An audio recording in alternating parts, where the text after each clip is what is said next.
Hello students. पिछले video में हम लोग देख चुके थे आयनिक कंपाउंड्स के बारे में। अब हम लोग बात करते हैं ऑक्करेंस ऑफ मेटल्स। मेटल्स मिलते कहाँ हैं? बहुत स्पेशल टाइप की प्रॉपर्टी होती है मेटल की, लाइफ में बहुत ज़्यादा इंपॉर्टेंट है। जहाँ देखो मेटल लगता है, किचन में यूटेंसिल्स, खाने के लिए और बनाने के लिए, दोनों में मेटल। घर का कंस्ट्रक्शन हो, आयरन लगता है। ज्वेलरी हो, गोल्ड, मेटल है। और कहाँ लगता है? आजकल तो खिड़की दरवाजे भी बनने लग गए मेटल्स के। बहुत जगह मेटल बहुत ज़्यादा इंपॉर्टेंट है। मेटल के जितना इंपॉर्टेंट प्रिवेलेंट कोई दूसरा चीज नहीं होता है। तो मेटल्स मिलते कहाँ हैं हमें? नेचर में कहाँ मिलते हैं? Occurrence of metals 8th class में कुछ कुछ जरूर सीखा होगा। याद आ रहा है? कुछ कुछ नहीं याद आ रहा है तो भी कोई बात नहीं है, इस वीडियो में हम लोग फिर से देखेंगे। Earth crust is a major source of metals. Earth crust मतलब ज्योग्राफी में पढ़ा था ना, अर्थ का ऊपर का लेयर को क्रस्ट बोलते हैं। Earth is spherical, earth is spherical. Pen please. Earth एक स्फेयर इस तरह का है ना? और इसके अंदर में मॉल्टन लावा है अंदर में, लेकिन ऊपर का लेयर एक सॉलिड लेयर है। ज्योग्राफी में ये सब पढ़ा होगा, बिल्कुल पढ़ा होगा। ऊपर का लेयर सॉलिड लेयर है। इस सॉलिड लेयर में रॉक्स पाए जाते हैं, इसी लेयर का नाम क्रस्ट है। इसी क्रस्ट में हमें मेटल्स मिलते हैं।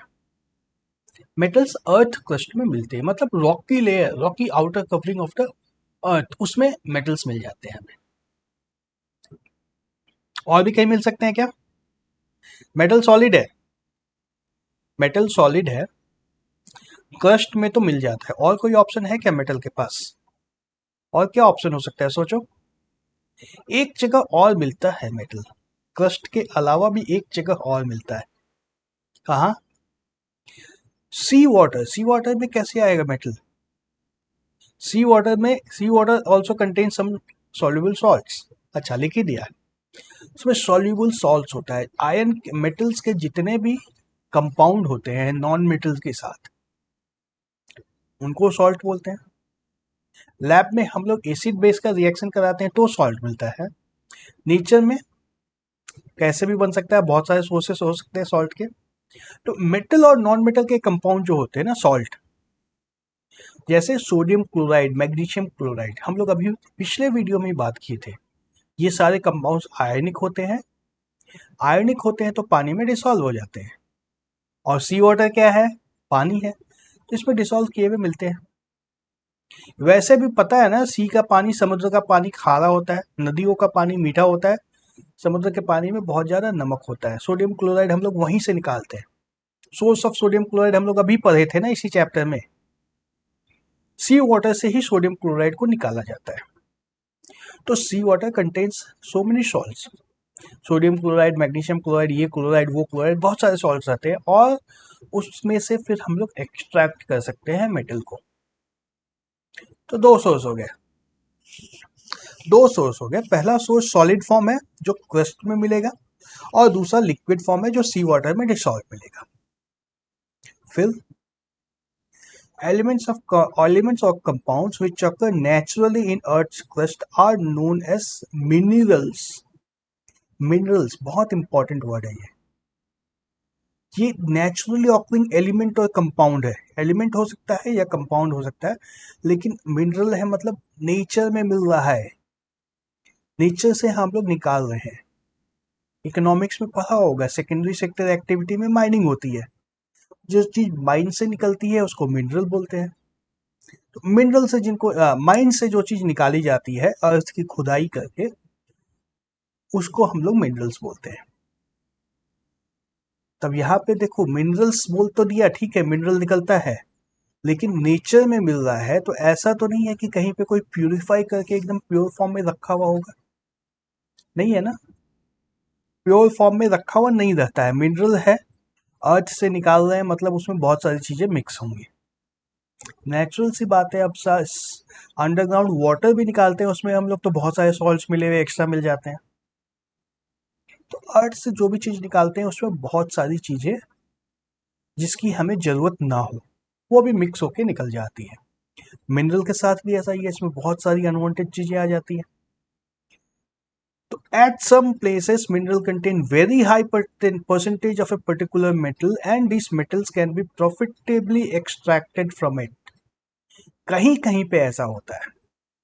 मिनरल तो सब जगह मिल सकता है, मिनरल तो हर जगह मिलता है, लेकिन कहीं कहीं पे ऐसा होता है कि मिनरल में किसी एक पर्टिकुलर मेटल का परसेंटेज बहुत ज्यादा है। कहीं कहीं पे माइंस वहीं पे बनाते हैं, माइंस हर जगह नहीं रहती है ना, माइंस कहीं कहीं पे किस लिए क्यों रहती है, कहीं कहीं पे ऐसी जगह पे माइंस को लोकेट करते हैं जहां पे मिनरल में मेटल का परसेंटेज या जिस जो भी हमको निकालना है, मिनरल से हमें जो भी निकालना है उस चीज का परसेंटेज बहुत ज्यादा है। तो जहां पे परसेंटेज ज्यादा है वहां पे माइंस को लोकेट करते हैं और इस टाइप के मिनरल को एक नया नाम दे दिया गया है ओर। ओर से हम लोग एक्सट्रैक्ट करते हैं मेटल्स को, मेटल्स का एक्सट्रैक्शन होता है ओर से। ओर कहाँ से आया उसकी इतनी लंबी कहानी पढ़ी हमने। अर्थ क्रस्ट में मिनरल्स होते हैं, मिनरल में इम्प्योरिटीज बहुत सारी मिली रहती हैं। उस इम्प्योरिटीज के साथ मिनरल्स को निकाला जाता है अर्थ से। कहीं कहीं पे ऐसा होता है कि उस इम्प्योरिटी में मेटल्स का परसेंटेज ज्यादा हो, उसको हम लोग बोलते हैं ओर। इसी ओर से सारे काम होते हैं। तो एक ऑकरेंस तो हो गया, कहाँ निकल रहा है मेटल, वहीं से निकालना है हमें, सोर्स मिल गया है। लेकिन अब ओर में भी इम्प्योरिटी है, मेटल का परसेंटेज तो ज्यादा है, यहां तक तो हम लोग आ गए थे, लेकिन फिर भी इम्प्योरिटी तो उसमें अभी भी है। तो उससे मेटल्स को एक्सट्रैक्ट करना होता है, इम्प्योरिटीज को हटा करके उससे सिर्फ मेटल को निकालना है। हमें सिर्फ प्योर मेटल चाहिए होता है ना।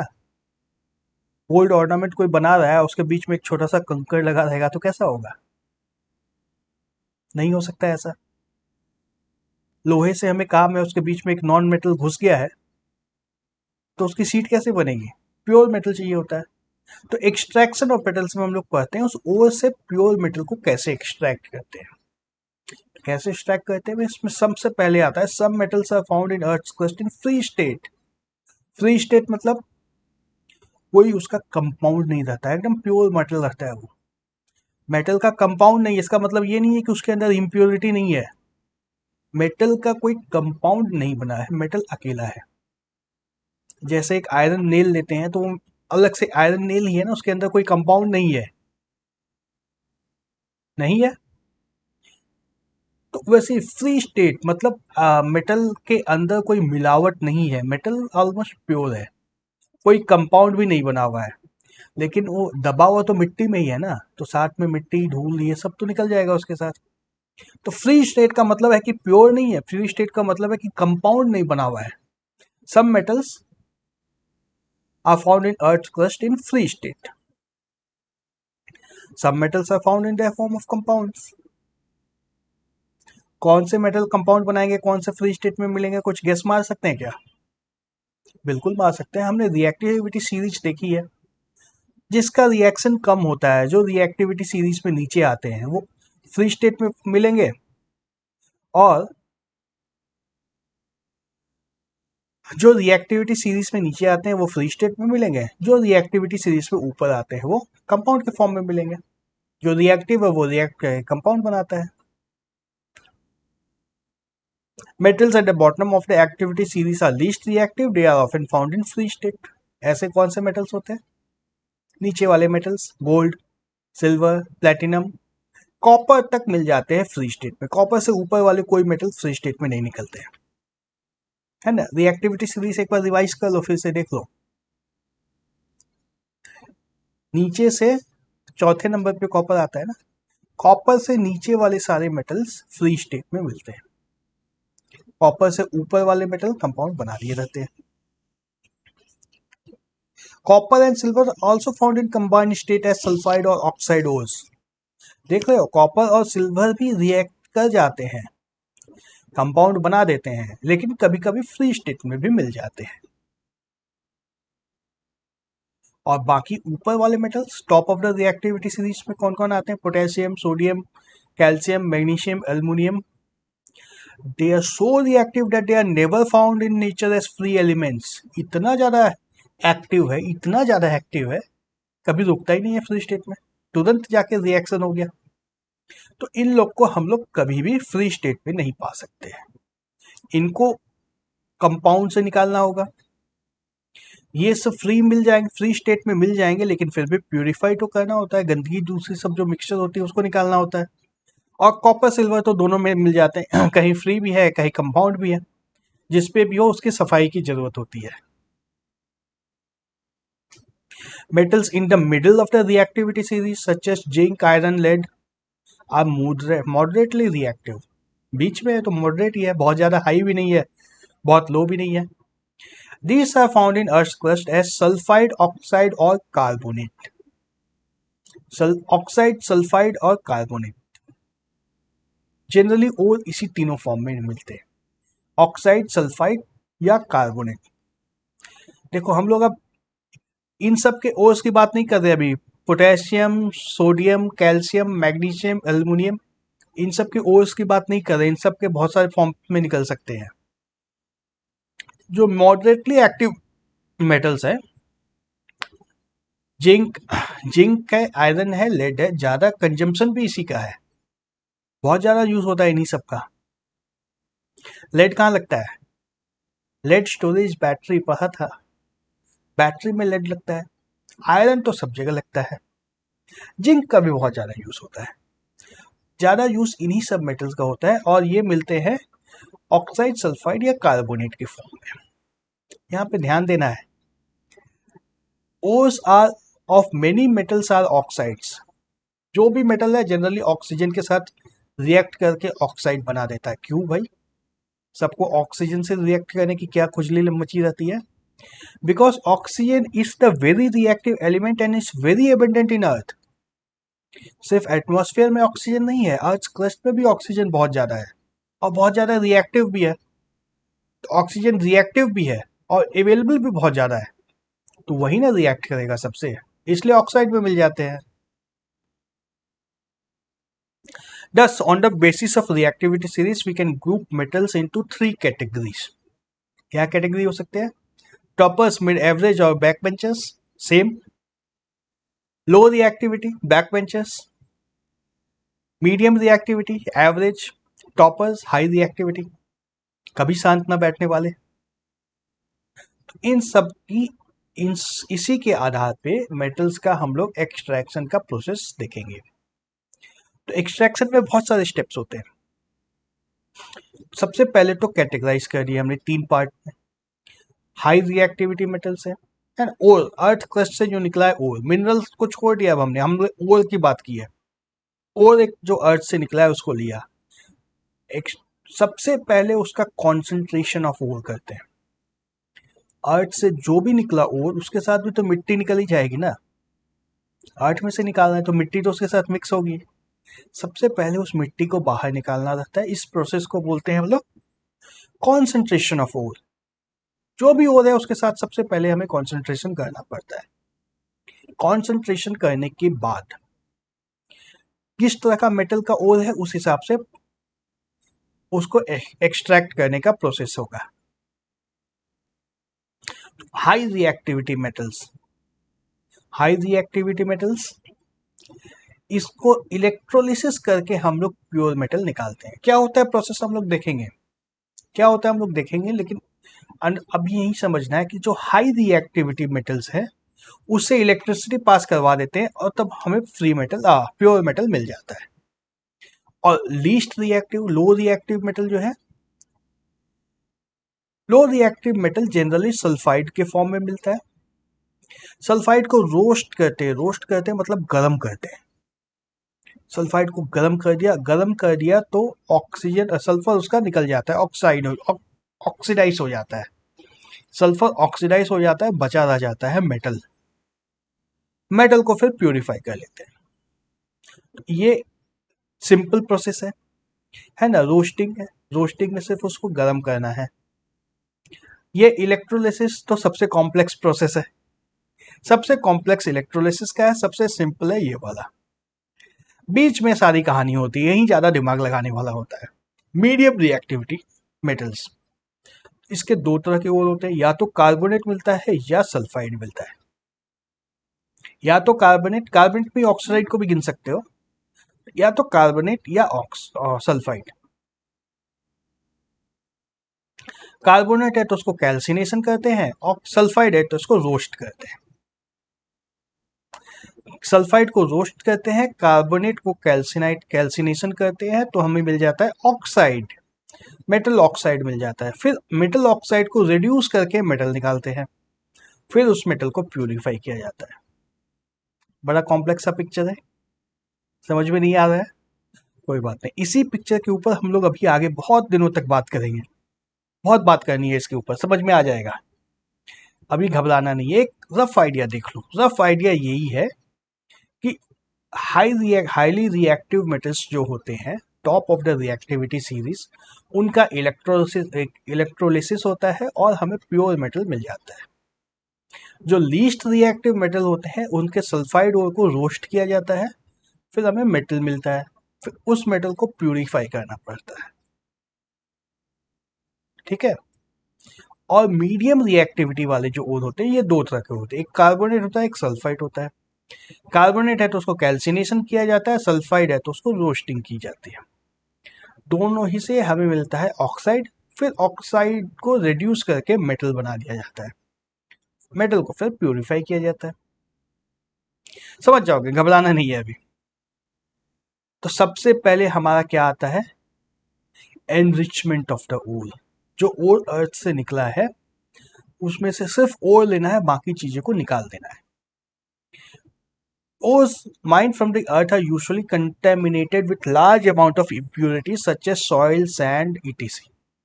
These are called gangue. Ore में जो impurities mix है उसको gangue बोलते हैं।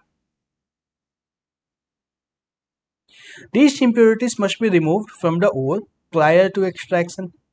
जो चीज सीधा सीधा हट सकता है उसको पहले हटा दो ना, जब सॉलिड माल मिल जाएगा तब उसको प्यूरिफाई किया जाएगा। तो ये कैसे हटाया जाता है?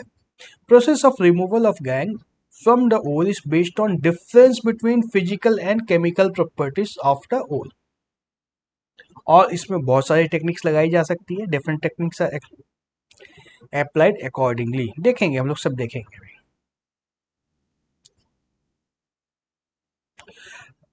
उसके बाद metals that are low in the reactivity series. Low in the reactivity series बहुत सिंपल होता है इसका। These are very unreactive. Oxides of these metals can be reduced to the metal by heating alone. इनको सिर्फ heat कर देते हैं। एक बार हम लोग जब ओर को प्यूरिफाई कर दिए, एनरिच कर दिए, फिर जो ऑक्साइड बचा उसको सिर्फ हीट कर देने से ऑक्सीजन निकल जाता है और प्योर मेटल बच जाता है। जैसे सिनेबार इसे ओर ऑफ मर्कुरी, याद रखना है। सिनेबार इसे ore of mercury. When it is heated in air, it is first converted into mercuric oxide, है ना। ये देखो अभी सल्फर के साइड है, सल्फाइड है। हीट करने से पहले ऑक्साइड बनता है और फिर उसे मर्करी बन जाता है, फिर से हीट करने से वो मर्करी मिल जाता है। रिएक्शन की बात करें तो मर्करी सल्फाइड है, सॉलिड है, और यही है, अर्थ क्रस्ट से ये निकला है। उसको ऑक्सीजन, अच्छा O2 होगा, देखो यहाँ पे 2 मिस हो रहा है। रिएक्शन ये गलत है ना, दिख रहा है ना, ऐसी गलती नहीं करना है। 3O2 होगा, मैं लिख देता हूं पेन से भी। O2, 3O2, इससे रिएक्ट कराएंगे। हीट लगता है यहाँ पे, अपने आप नहीं होता है, यहाँ पे हीट देना पड़ता है। जब हीट सप्लाई कर देंगे तो हमें मिल जाता है mercury oxide plus sulphur dioxide निकल जाता है। फिर इस ऑक्साइड को, मर्करी ऑक्साइड को फिर से जब हीट करते हैं, हीट तो करना ही है यहाँ पे, हीट करने पे हमें लिक्विड मर्करी मिल जाती है। लिक्विड मर्करी मतलब प्योर फॉर्म है, प्लस ऑक्सीजन गैस एटमॉस्फेयर में चला जाता है। ठीक इसी तरह से कॉपर का भी हो जाता है काम। कॉपर सल्फाइड जो मिलता है उसको हीट करके पहले कॉपर ऑक्साइड बना दिया जाता है। कॉपर सल्फाइड को जब ऑक्सीजन के प्रेजेंस में हीट किया तो पहले कॉपर ऑक्साइड मिल गया, सल्फर डाइऑक्साइड निकल गया, गैस बन के निकल गया एटमॉस्फेयर में। और फिर इस कॉपर ऑक्साइड को दोबारा जब हीट करते हैं, हीट करना, यहां भी हीट करना था और यहां भी हीट करना था, फिर से इसको जब हीट करते हैं तो कॉपर, प्योर कॉपर मिल जाता है और सल्फर डाइऑक्साइड गैस निकल जाती है। ठीक है, अगले वीडियो में और बहुत सारे मेटल्स के बारे में हम लोग देखेंगे। इस वीडियो को यहीं स्टॉप करते हैं। Okay, bye bye.